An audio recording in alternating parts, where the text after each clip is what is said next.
See, gravitational force is attractive force, which is not repulsive force. Always attractive force. Electromagnetic force is attractive also and repulsive also. It means positive also, negative also. But gravitational force मध्ये असे positive negative असे दोन charge नसतात. त्यामुळे gravitational force काढण्यासाठी आपल्याला दोन ऑब्जेक्टची गरज असते आणि हा आपला object first it is going to be earth and object second it is going to be any object you can consider as a moon also.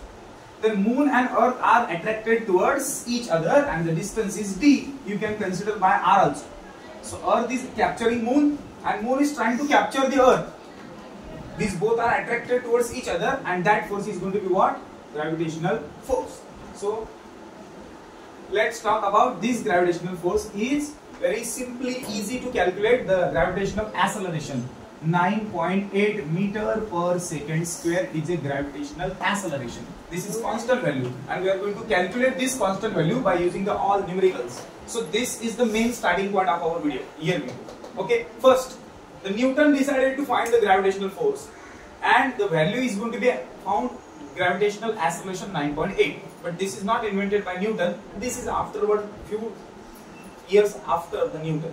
Newtonच्या खूप वर्षानंतर ही व्हॅल्यू आपल्याला नंतर मिळाली. पण आता मी जे कॅल्क्युलेट करणार आहे त्या कॅल्क्युलेशन साठी आपल्याला दोन महत्त्वाचे फॉर्म्युले लागणार आहेत. ओके, सगळ्यात आधी आपण घेणार आहोत ग्रॅव्हिटेशनल फोर्स.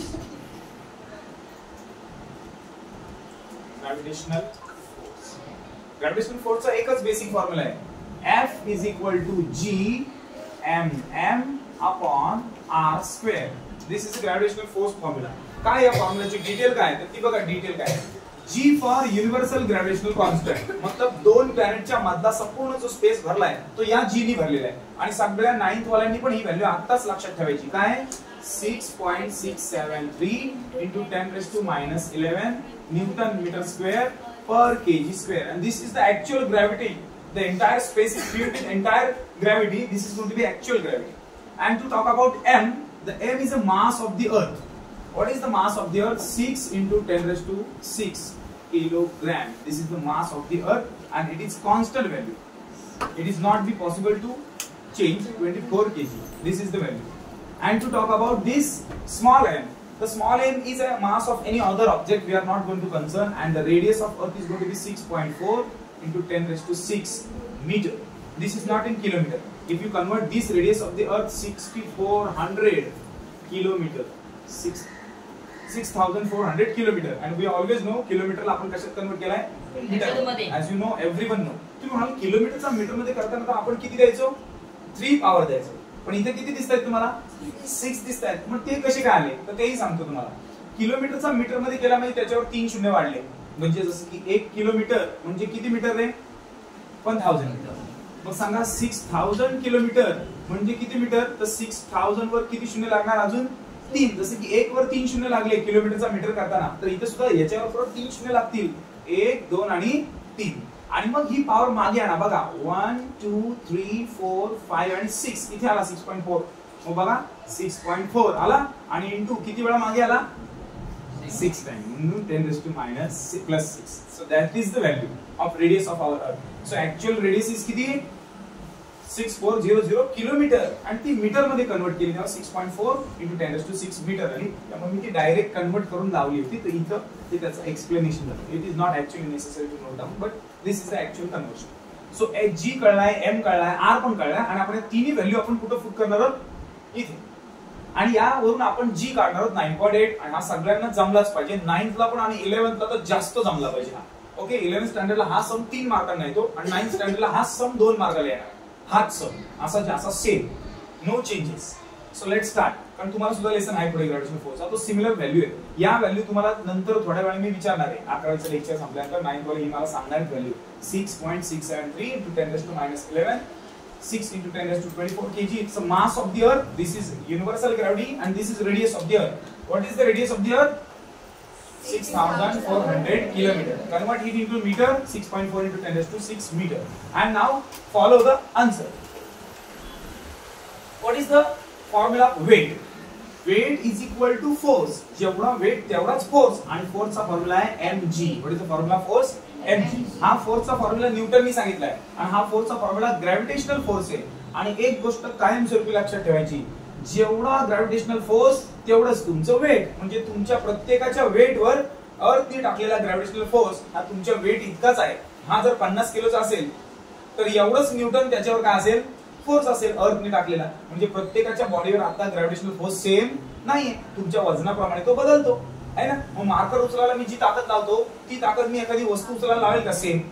कारण वस्तूसाठी जास्त ताकद लागेल आणि मार्करसाठी कमी लागेल. इसका मतलब ज्याचं जितकं वजन तितकाच त्याच्यावर काय लागतो, ग्रॅव्हिटेशनल फोर्स. मग सांगा हा ग्रॅव्हिटेशनल फोर्सचा फॉर्म्युला आहे, दिसतोय F = gmm/r². हा फॉर्म्युला आहे वेटचा. आणि मी काय आता सांगितलं, the weight is equal to gravitational force. समजते मी काय म्हणलं, जेवढा वेट तेवढाच ग्रॅव्हिटेशनल फोर्स. थोड्या वेळाने मी विचारणार, सांगा आता तुमचं जेवढं वेट आहे तेवढाच अर्थनी तुमच्यावर काय टाकलाय, ग्रॅव्हिटेशनल फोर्स. मग सांगा वेटचा फॉर्म्युला वरती दिसतोय mg, राईट.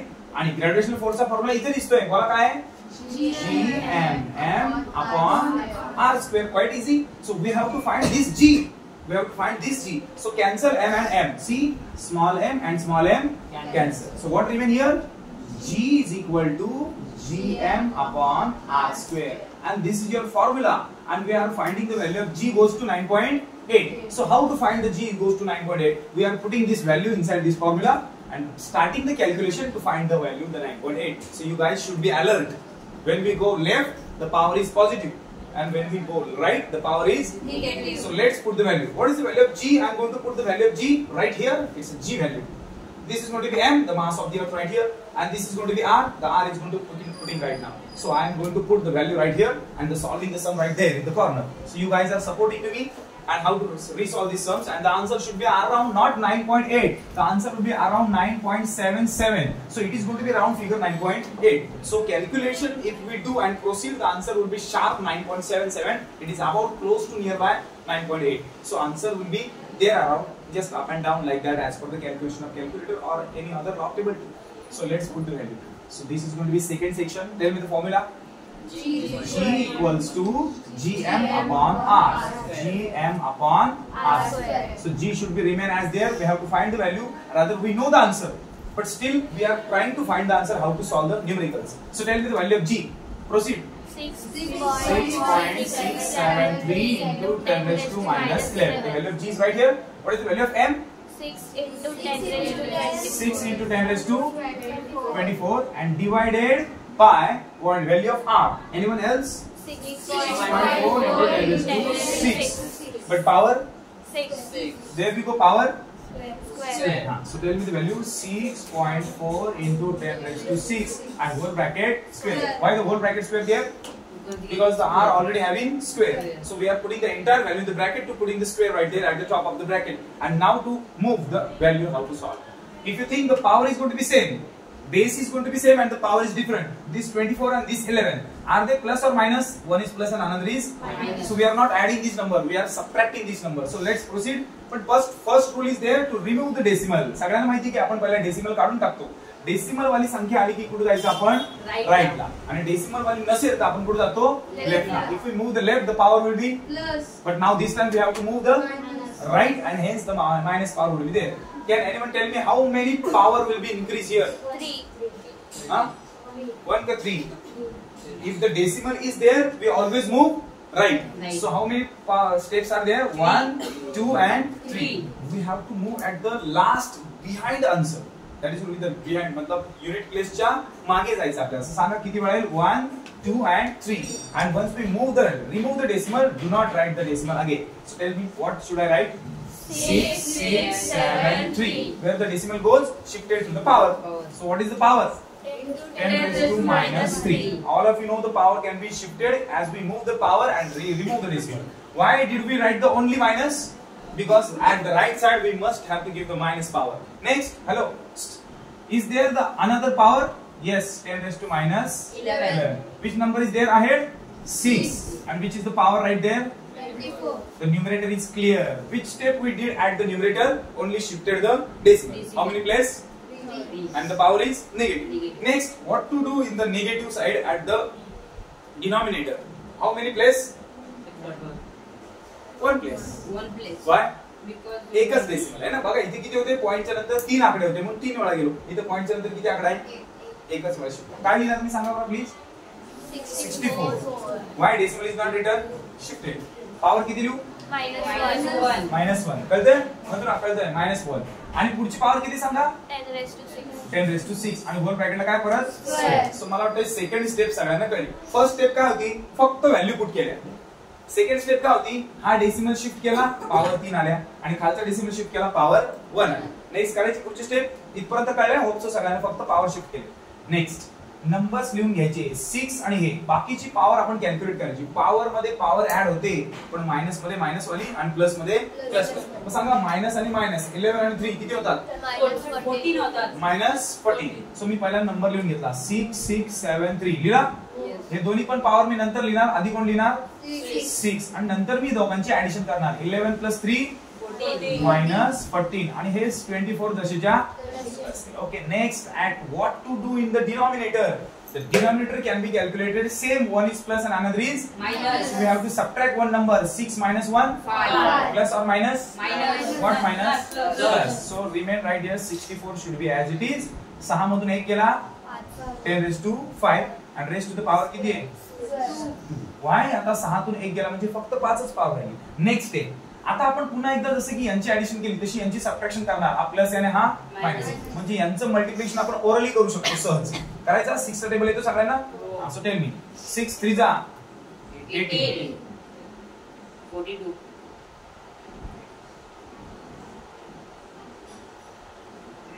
आज दिस will be wrong.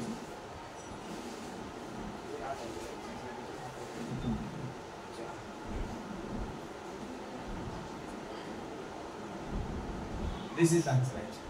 ओके आपण मल्टिप्लाय केला फक्त 6 नी बाकी काय नाही केलं.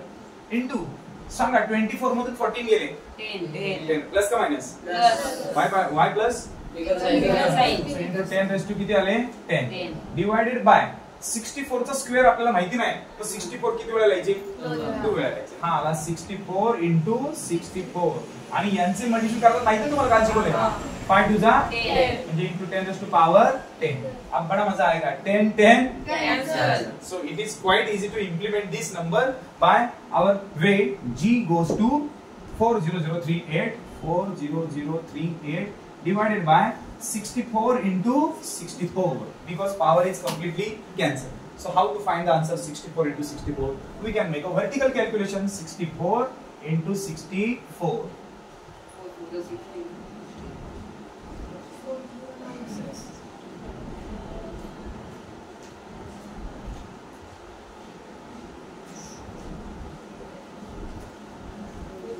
40038 divided by 4096. Okay, right? And you know about the gravity value is going to be constant. Calculation is going to be also constant. And if we know the answer before time, that we can directly write 9.77 meter per second square. If you want to verify this answer, my mobile is right there engaged. But you can calculate it using the same calculator. 40037 upon 4096. It is easy. But by using the log table, it is around 9.77. So it is round figure is 9.8. So we can write down 9.8 meter per second square, and this is our answer to calculate the gravitational acceleration of our Earth. And it is quite easy to attempt that entire calculation in front of you by using the same shifting the powers and making a simplifying number from this to that. So what do we learn in this session? We learn the complicated calculation can be simplified up to the easiest way, and then we can implement. Now 9th standard student might thinking about that the 11th standard has a log table to solve this answer because they can solve this answer by using log table in the exams too. But what about you guys? How we implement this 4096, the table of this big number we don't know. Neither we can make a table right there in the calculations too. Into 2, into 1, into 2, into 3. We can make a table too. But it is not quite easy. But about this only biggest numerical sum will be consisting having constant answer. So we don't have to think on this number. Up to this you have to implement. It is quite easy. Directly write the answer 9.77. Up to 9th standard I am telling about. Not about 11. 11 has to implement by using the log table. Why? Because this number will be changed in front of there. They ask about the gravity of moon. They must ask about gravity of Mars, Jupiter and etc. So up to you guys 9th standard, you have this only Earth regarding calculation. So we know the answer. So directly you can write down the answer. So this is main best way to do. Okay, just pause for a minute. Let's see the reason to shift the decimal. आपल्याला reason शिकायचंय decimal shift करण्याचं. Okay, बघा काय reason असतं actually काय होतं बघा. Big number आहे समजा 2 3 5 8 2 3 5 6 0 0 0. It's a big number right. It's a very big number. Shift थोडी चालेल. हा बिग नंबर आहे, खूप बिग नंबर आहे. या बिग नंबरला कॅल्क्युलेशन करायला आपल्याला खूप त्रास होतोय. Divided by the number is 0.3859. there are the two numbers and we don't know how to solve this number, right? To make a simplification of the number, every number मध्ये एक decimal असतो. जर लिहिलेला नसेल तर कुठे असतो? इथे असतो. आणि लिहिलेला असेल तर आपल्याला तो दिसतो. कुठे दिसतो? आता एक प्लेस सोडून का दोन प्लेस सोडून? एक सिंगल प्लेस सोडून आहे. पण विचार केला तर चार प्लेस सोडून आहे. युनिट प्लेसचा विचार केला तर असा विचार जर केला तर इसको धक्का नहीं लगना चाहिए. नेक्स्ट बघा आता, तर हा सिम्प्लिफाय करायचा असेल, कोणतरी बोलतोय. So this number is going to be left side. ज्यावेळी बिगर नंबर असतो त्याला आपण छोटा करतो. छोटा करताना आपल्याला त्याला लेफ्टला न्यावा लागतो. So decimal should be shifted 1 2 and 3. तीन प्लेसला मी डेसिमल शिफ्ट केला. बोर्डवर बघा. तर याचा अर्थ किती नंबर राहिले ते सांगा फक्त. 4. बघा 2 3 5 6. डेसिमल शिफ्ट करण्याची टेक्निक सांगतोय. तीनच शून्य उडवले म्हणजे माझे तीनच आपण लेफ्टला आलो. म्हणजे पॉवर किती देणार? 10⁻³ प्लस सांगा +3. परत सांगतोय डेसिमल तीनच गेले. समजा एखाद्याला असं वाटलं की मला 4 5 आणि 6 इथपर्यंत न्यायचंय. इथपर्यंत म्हणजे तो नेऊ शकतो त्याला वाटेल तितका. तर मग हा आला 2.356. कळते का? इथपर्यंत आला डेसिमल. किती वेळा आला बघा? 1 2 3 4 5 आणि 6 × 10⁻6. म्हणजे तुम्हाला जिथे न्यायचंय तिथे तुम्ही डेसिमल लिहू शकता. फक्त किती प्लेसला आला तेवढी पॉवर द्यायला विसरायचं नाही. म्हणजे असं काहीच नाही की तुम्हाला शून्यच उडवायचे. तुमच्या मनावर आहे. समजा असं आहे 2372 अशी संख्या आहे. ओके, ही म्हणेल की मला 2.372 अशी लिहायची. ही म्हणेल मला 23.72 अशी लिहायची. ती म्हणेल की मला 237.2 लिहायची. मग या तीन केस मध्ये डेसिमल शिफ्ट झाले बघा. सांगा या केस मध्ये किती शिफ्ट झालाय? 1 2 3. म्हणजे 10 पॉवर किती येईल रे? 3. हा, याला पॉवर किती येईल? 3. याच्यात किती येईल बघा? 2. कारण किती वेळा शिफ्ट झालाय? 2. म्हणजे 23.72 × 10⁻². आणि याच्यात किती वेळा येईल? 237.2 × 10⁻1. इसका मतलब तुमच्या मनावर आहे की तुम्हाला डेसिमल कुठे ठेवायचं आहे.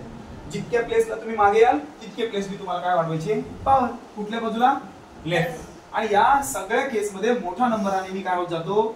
छोटा बघा इथे 2372 4 डिजिटची संख्या होती जी डायरेक्ट 1 डिजिटवर आली. 2 नंतर किती डिजिट आली? 2 23. आणि किती डिजिट आली?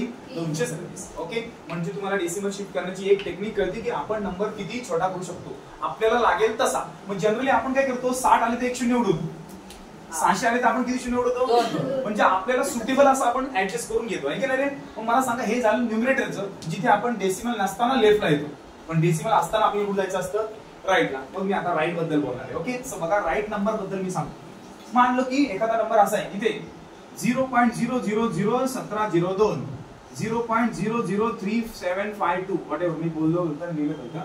नंतर आहे 0.038052. These are the number consisting 0 0 0 and thereafter were points. So anyone tell me how many place the decimal will shift at the unit place? Count it. Direct मागे न्यायचा. डेसिमल नेहमी मागे न्यायचा. जिथे आहे ना तिथून डायरेक्ट मागे न्यायचा. Count it. 1 2 3 4 5 6 7. 7 टाइम गेला. मग आधीच्या झिरोला काय व्हॅल्यू द्यायची नाही. किती नंबर लिहिणार? फक्त 1702. हे चारच नंबर लिहिणार. आणि पॉवर किती देणार सांगा? -7. Count the number 1 2 3 4 5 6 7. ओके, म्हणजे आपण मायनस नंबर केव्हा देतो? जेव्हा आपण राईटला जातो. आणि मगाशी आपण 2 वेळा राईटला गेलो. आठवतंय का? न्यूमरेटरला -3 दिला होता आणि डिनोमिनेटरला -1 दिला होता. आठवतंय ना? म्हणजे मायनसला जाता येतं. अजून एक सस्पेन्सिव्ह गोष्ट मला तुम्हाला खास सांगायची. समजा आता हा नंबर आहे, बरोबर आहे? नीट लक्ष द्या. आता मी खूप महत्त्वाची गोष्ट सांगणार आहे. साक्षी काय नाव तुझं? किती शेजारी? मधुरा, याच्यात किती नंबर जायचा? काउंट कर. 6. आणि नंबर किती लिहू मी? 4. आता ती सांगेल. कुठले नंबर लिहू ते सांग. 3575. आणि इनटू पॉवर किती लिहू? 10 raised to 1 2 3 4 5 6 10 raised to -6. Right ला गेलो -6. ओके, अब मान लो की तुम्हाला हे -6 लिहायचेच नाही आणि तुमच्याकडे ऑलरेडी एक असा नंबर आहे जो -6 वाला आहे. इधर देखो 2.7 × 10⁻². असा ऑलरेडी एक नंबर आलाय आणि तुमच्या आन्सर मध्ये ते म्हणतात की -2 आम्हाला नको आहेत, आम्हाला शार्प आन्सर हवाय. ऐका, इथेच 2-3 वेळा काल तुम्ही 9th वाले फसलात आणि तुम्ही सुद्धा फसू शकता 11th वाले. समजा तुमचं कॅल्क्युलेशन करत तुम्ही इथपर्यंत आलात आणि पुस्तकात भलतच काहीतरी आन्सर आहे 0.027 असा आन्सर आहे, तुमचं मात्र असं आलंय, तर तुम्हाला फक्त नंबर मध्ये आन्सर हवाय ना. मग सांगा, काही लोक इथंच चुकतात. हा, डेसिमल कुठे शिफ्ट करायची जेणेकरून हे दोन जातील, काय वाटतंय तुम्हाला? इकडे राईटला. एक सांगा, जर मी अजून राईटला गेलो तर माझे कुठले वाढतील? निगेटिव्ह. पण मला मायनस वाले वाढवायचे आहेत का? मग मायनस वाले मला नको आहेत ना, ऑब्व्हियसली मला पुढे जावं लागेल. हा, हीच गोष्ट काल 3 वेळा झाली तुमच्या बाबतीत.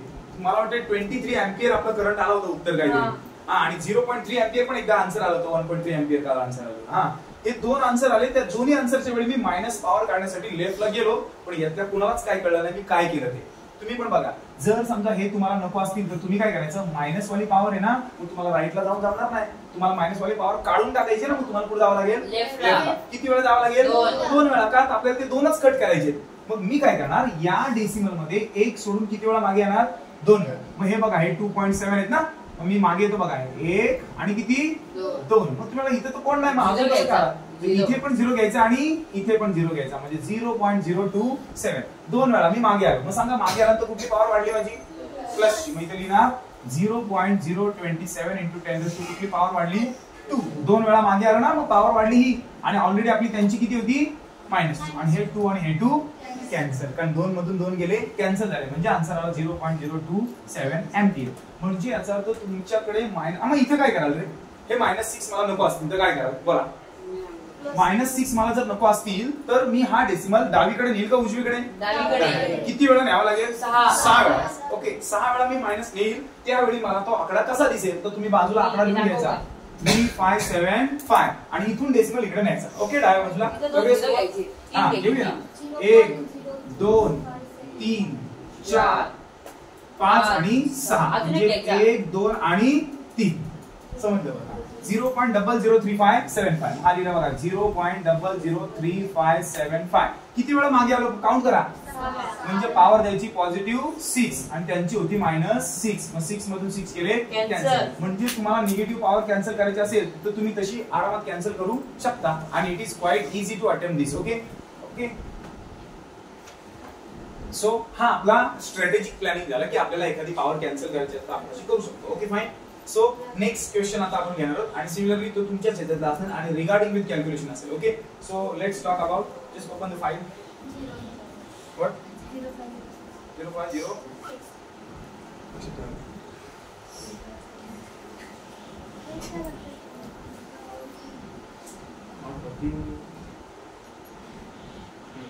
सेम सम आहे या केस मध्ये आता आपण काढणार आहोत आणि तो सुद्धा 9th स्टँडर्डला खूप युजफुल आहे. A car of mass 1.5 ton. एक कार आहे 1.5 टनची. किती टनची? 1.5 टनची कार आहे आणि हा असाची असा सम या 9th स्टँडर्डला मोशन इन अ प्लेन मध्ये. म्हणजे कॅल्क्युलेशन 9th वाल्यांसाठी 11 पेक्षा जास्त महत्त्वाचं आहे, त्यामुळे आता तुम्हाला जास्त जीव तोडून लक्ष द्यावं लागेल. ओके, सो 11th वाले आता थोडेसे अजून फोकस राहणार आहेत बिकॉज तुम्हाला हे सम आता युनिट टेस्टला येणार आहे. ओके, तुम्हाला आता हे सम येणार आहे युनिट टेस्टला आणि यांना तर कॅल्क्युलेशनचा बेस आहे. न्यूटनचे तिन्ही कायनेमॅटिक्स कोण सांगेल मला? आठवतंय का कुणाला? 11th 9th कोणाला दोघांना आठवत आहेत का? आता ताजे शिकलो. येस बोला. v is equal to u plus 80. Yes, v is equal to u plus 80 square. 80. दूसरा s is equal to u is half 80 square. Half 80 square. And just remember the video is going on, so not to talk any other else. Okay, and third one is v square is equal to u square plus 2as. 2as. यांचा वापर करून आपण एक calculation करणार आहोत. सांगा, the mass of the car. इथे दिसत नाही ना व्हिडिओ मध्ये, हा मोशन दिसतोय का? बघ नाही. ओके, हा दिसतोय. हा इथला दिसतोय ना? हा बोला. मास ऑफ द कार किती आहे? 1.5 ton. Can anyone tell me 1 ton is equal to how many kg? 1000 kg. 1000 kg. 1 ton म्हणजे 1000 किलो. मग मला सांगा, ही 1 टनची आहे का 1.5 ची? 1.5 ची. मग मला 1.5 ला जर टन मधून केजी मध्ये करायचं असेल तर ऑब्व्हियसली मला याला 1000 नी काय करायला लागेल? मल्टिप्लाय करायला लागेल. So I am multiplying this 1.5 into किती? 1000. म्हणजे तो कशामध्ये येईल? केजी मध्ये. ओके, मी टनचा केजी मध्ये करण्यासाठी कितीने मल्टिप्लाय केला? 1000. ओके, मग आता सांगा 1000 नी मल्टिप्लाय करून कोण सांगू शकतं हे answer? So according to your calculation you will shift 1 decimal at right. बघा, आपण डेसिमल थ्रूच जायचं. मग सांगा, हा लेफ्टला जाईल का राईटला जाईल? स्वरूप राईटला जाईल. नाही, लेफ्टला जाईल. किती प्लेस? लेफ्टला का जाईल? राईटला जाईल. हा काढायचं आपल्याला, राईटलाच न्यायचा. डेसिमल असलं की राईटलाच, नसेल तर लेफ्टला. मग सांगा काय केलं? 1.5 आता 1.5 नाही लिहायचा, आता 1 पॉइंट लिहायचाच नाही. पॉइंट गेला ना, 0 नाही लिहायचा. इंटू 10⁻⁻1. हा एक शिफ्ट झाला, -1 देणार ना आपण, पॉवर दिली तेवढी. आणि हे 3 जसेच्या पण मी तसे लिहिणार नाही. याच्यावरचे 3 0 उडवा. 3 0 उडवा म्हणजे 10⁻3. आणि आता कॅल्क्युलेशन तू सांगा, 3 मधून 1 गेला 2 च्या 5 म्हणजे 15 इंटू 10 किती आले 2. मग सांगा 15 आणि हे 15 जसेच्या तसे. 10 चा स्क्वेअर तुमच्याकडे किती? 100. आणि 15 इंटू 100 म्हणजे 1.5 टनची कार. म्हणजे किती किलोची कार? 1500 किलोची कार. ओके, तुम्हाला आम्ही डायरेक्ट केला असता 2 शून्य लावून, पण ऐसा नाही होता है. We have to explain the concept exactly what did we do. हे अजून सोडलं झालं, आता फक्त गिवन आहे. आता हा 3 मार्कांचा सम. ओके, एवढा काही विषय घ्यायची गरज नाही. आणि आता जो प्रश्न आहे, ही रनिंग करते 72 किलोमीटर पर आवर नी. What is the velocity? 72 kilometre per आवर इतका स्पीड आहे.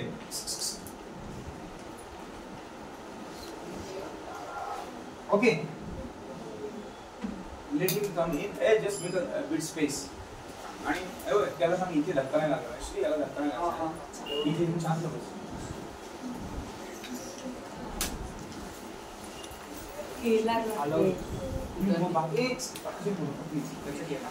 नेक्स्ट बघा, तर how to convert this 72 kilometre per hour into metre per second. What is the fraction? 15/8 और 8/15? 15 नसेल, 18 असेल, 5/18 असेल. Check out in. सो मी तुम्हाला कॅल्क्युलेट करून दाखवतो कसा करायचा. स्पीड कितीच्या युनिट मध्ये दिलाय? किलोमीटर पर आवर. जो मीटर पर सेकंड मध्ये करायचं सांगा. 72 किलोमीटरचा मीटर मध्ये करताना कितीने मल्टिप्लाय करतो आपण? 1000 किलोमीटरचा मीटर. आणि हा आवरचा आहे, तर आवर पासून आपल्याला कशात करायचं आहे? सेकंड मध्ये. सो 60 इंटू 60 आपण असं करणार आहोत. म्हणजे हे एवढे सगळे सेकंड मध्ये येतील. ओके, पुढे सांगा काय कॅल्क्युलेट करा तुम्ही. 72 इंटू 1000 72,000. आणि 60 इंटू 60 6 6 36. हे 2 शून्य. राईट. सांगा हे 2 गेले, हे 2 गेले. किती राहिले? 720/36. आणि जर तुम्ही हे कॅल्क्युलेट केलं तर तुमचा स्पीड आहे तो किलोमीटर पर आवर च्या ऐवजी कशात येईल? Metre per second. Okay, metre per second. Okay, आणि जर विचार जर केला तर 36 च्या टेबल मध्ये 72 येतात का बघा? हो येतो. 20 यस, 36 1 जा 36, 36 2 जा 72, 36 0 0. काय आन्सर आलं? 20 मीटर पर सेकंड. म्हणजे तुम्हाला किलोमीटर पर आवरचा पण कशात कन्वर्ट करता आला? 20 मीटर पर सेकंड मध्ये कन्वर्ट करता आला. अजूनही आपल्याला क्वेश्चन समजलेलाच नाही, फक्त कारचं मास माहिती आहे. किती किलोची कार आहे? किती किलोची कार आहे? 1500. कितीच्या स्पीडला रन होते? 20 मीटर पर सेकंड. तुमच्यासाठी हा स्पीड खूप कमी आहे, पण हा जर तुम्ही किलोमीटर पर आवर मध्ये बघितला तर तो स्पीड कितीचा आहे? 72 किलोमीटर. म्हणजे ती गाडी हळू नाही, ती खूप जोरात आहे. मीटर पर सेकंड मध्ये सांगतात ना, तेव्हा हा स्पीड दिसायला कमी असतो पण तो असायला खूप जास्त असतो. समजलो का? त्यामुळे तुम्ही पुढे म्हणालात की मीटर पर सेकंड मध्ये 5 मीटर पर सेकंड गेलो म्हणजे तो स्पीड काही कमी नसतो, तो खूप किलोमीटर पर आवर मध्ये खूप तेज असतो, पण तो सेकंडचं कॅल्क्युलेशन करत असतो. तर आपल्याला असा प्रश्न विचारलाय की ही जी गाडी चाललेली आहे त्या गाडीने 20 सेकंदाच्या आत तिला आपल्याला थांबवायचंय. 20 सेकंदाच्या आत तिला काय करायचंय? थांबवायचं. मग सांगा टाइम किती दिलाय? 20 सेकंड. समजा एक ड्रायव्हर आहे, 1500 किलोची कार 72 किलोमीटर पर आवर किंवा 20 मीटर पर सेकंड स्पीडला सुसाट चालवतोय आणि त्याला 20 सेकंदाच्या आत ती गाडी थांबवायची. तर त्या गाडीवर कितीचा फोर्स द्यावा लागेल ब्रेकवर? असा प्रश्न आहे आपला. एकदम सिंपल प्रश्न आहे. हा, अजून एक गिव्हनच आहे. तर आपल्याला v is equal to distance घ्या. आणि तुम्हाला माहितीये का त्या ड्रायव्हरनी हे जो ऍक्सिडेंट किंवा काय जो बघितलाय तो किती डिस्टन्स वर बघितलाय? 50 मीटर या अंतरावर बघितलाय. म्हणजे तुम्ही ड्राईव्ह करत आहात तर तुमच्याकडे गाडीचं स्पीड किती आहे? 72 मीटर पर सेकंड. आणि तुम्हाला 20 सेकंदाच्या आत ती गाडी थांबवायची आणि 50 मीटरच्या पुढे जाऊ द्यायची नाही. किती मीटरच्या पुढे? 50 मीटर. म्हणजे काही जास्त लांब नाहीये, खूप कमी. तुमचा स्पीड खूप हाय आहे आणि तुम्हाला अशा कंट्रोल करून ब्रेक मारायचे आहे की 72 किलोमीटर पर आवरची गाडी 50 मीटरच्या आत 0 मीटर पर सेकंड वर आणायची. Directly 0 metre. म्हणजे तुमची फायनल वेलोसिटी तुम्हाला किती आणायची? पूर्ण 0 आणायची. इन केस आप you want to find the acceleration, मग पहिल्यांदा आपण गाडीचं ऍक्सेलरेशन काढायला हवं आणि ऍक्सेलरेशनच्या नंतर आपल्याला ते कॅल्क्युलेशन मिळेल. So let's find the answer. Initial velocity सुरुवातीची, आता ती गाडी रन होते ना, आपल्याला ती थांबवायची आहे. मग सांगा इनिशियल वेलोसिटी u किती आहे? 20 मीटर चालू आहे ना आता गाडी, 20 मीटर पर सेकंड. आणि v फायनली जाऊन आपल्याला थांबवायची म्हणजे फायनल वेलोसिटी 0. थांबल्यानंतर 0 असणार आहे ना. सो हा इनिशियल वेलोसिटी आणि ही फायनल व्हेलोसिटी. आणि ते बघा न्यूटनचे कायनेमॅटिक्स. आता आपण त्याला फॉलो करणार आणि एक्झॅक्टली डिस्टन्स वगैरे कॅल्क्युलेट करून ऍक्सेलरेशन काढणार आणि ऍक्सेलरेशनच्या नंतर मग त्याच्यावर फोर्सचा फॉर्म्युला वापरून एफ काढणार. असं सगळं असणार आहे. तर हे आपल्याला जमलं पाहिजे. बघूया आपण प्रयत्न करू आणि याचा खूप मोठा फायदा 9th स्टँडर्डला होणार आहे. सो मी I start. Tell me the formula first which is going to be third one formula. दिसते का बघा? येस, तिसरा फॉर्म्युला आपल्याला आता यूज करायचा आहे. सो कोण सांगेल मला तो तिसरा फॉर्म्युला? बोला. B square is equal to U square plus 2AS. की a ची व्हॅल्यू ऑलवेज 9.8 आपण घेतो, हा. पण ती ग्रॅव्हिटी नाहीये, ते गाडीचं ऍक्सेलरेशन आहे. त्यामुळे ही ग्रॅव्हिटेशनल ऍक्सेलरेशन नसून कारचं ऍक्सेलरेशन आहे. त्यामुळे हा a मात्र g नाहीये. समजलं बा? हा a आहे तो गाडीचं ऍक्सेलरेशन आहे. गाडी आता चालते ना, त्याचं ऍक्सेलरेशन आहे, अर्थचं ऍक्सेलरेशन नाहीये. मग how to proceed to calculate this answer? First step अशी असणार आहे की हा जो u आहे तो प्लस येतो इकडे येताना मायनस. मग सांगा काय? v square minus u square. कोण राहिले इकडे? बोला. 2s. आपल्याला a काढायचा आहे म्हणजे 2s कुठे जाईल? मल्टिप्लायचा डिव्हिजनला. So v square minus u square आपण काय? 2s इज इक्वल टू कोण remain here? a. and this is the a we have to find. आता हा a आपण कसा सोडवायचा? तर सगळ्यांना कॅल्क्युलेशनचे नियम माहिती आहेत. बघूया कॅल्क्युलेशन करता येतात का. मग पहिला काय लिहिला मी? a. v स्क्वेअर ची व्हॅल्यू सांगा. v किती आहे? पटपट बघून सांगा. v स्क्वेअर ची व्हॅल्यू 0 आहे. 0 चा स्क्वेअर मायनस u स्क्वेअर ची व्हॅल्यू 20. शाबास. 20 चा स्क्वेअर अपॉन 2s. हे 25 नाहीये, हा 2 आहे आणि हा s आहे. मग पहिले लिहिले मी 2 आणि s ची व्हॅल्यू बघून सांगा. 50. काय वाटतंय कारचं ऍक्सेलरेशन किती असेल? कारचा स्पीड माहिती आहे किती आहे? 70. कारचा दुसरा स्पीड माहिती आहे किती? 20 मीटर पर सेकंड. कारचं मास माहिती आहे किती आहे? 1500. कारला किती मीटरच्या आत थांबवायचे? आन्सर 2 मीटरच्या आत. 50 मीटरच्या आत थांबवायचे. किती सेकंडच्या आत थांबवायचे? 20. आन्सर बघूया आता किती येते. ओके सांगा मला. 0 चा स्क्वेअर 0. Term is neglected. 20 चा स्क्वेअर 400. कोणत्याही निगेटिव्ह टर्मचा स्क्वेअर नेहमी पॉझिटिव्ह असतो. आणि 5 टू जा 10. 0 0 0 0 कॅन्सल. किती आन्सर आलं? 4. हे ऍक्सेलरेशन आहे ते मायनस मध्ये का लिहायचं सांगा? कोण सांगेल मायनस मध्ये का लिहायचं? Because we have to control the speed. आपला स्पीड हायर कडून कुठे चाललाय? लोअर कडे. म्हणजे आपल्याला पॉझिटिव्ह ऍक्सेलरेशन करायचं नाहीये, निगेटिव्ह ऍक्सेलरेशन करायचंय. तर मॅनेज थोडासा ऐसा नहीं करना. हां no issue.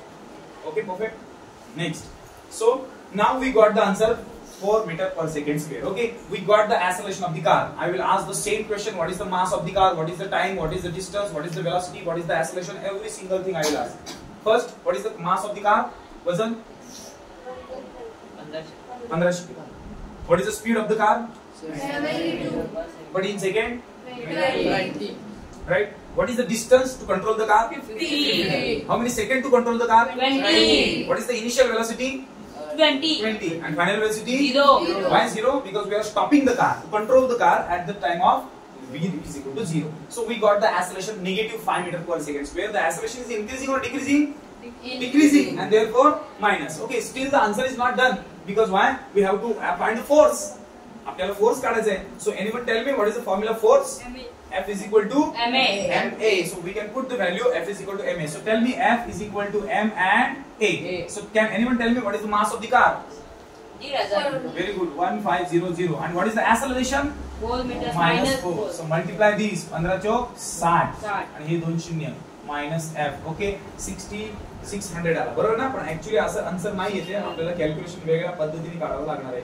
So acceleration can be calculated by using 15 3.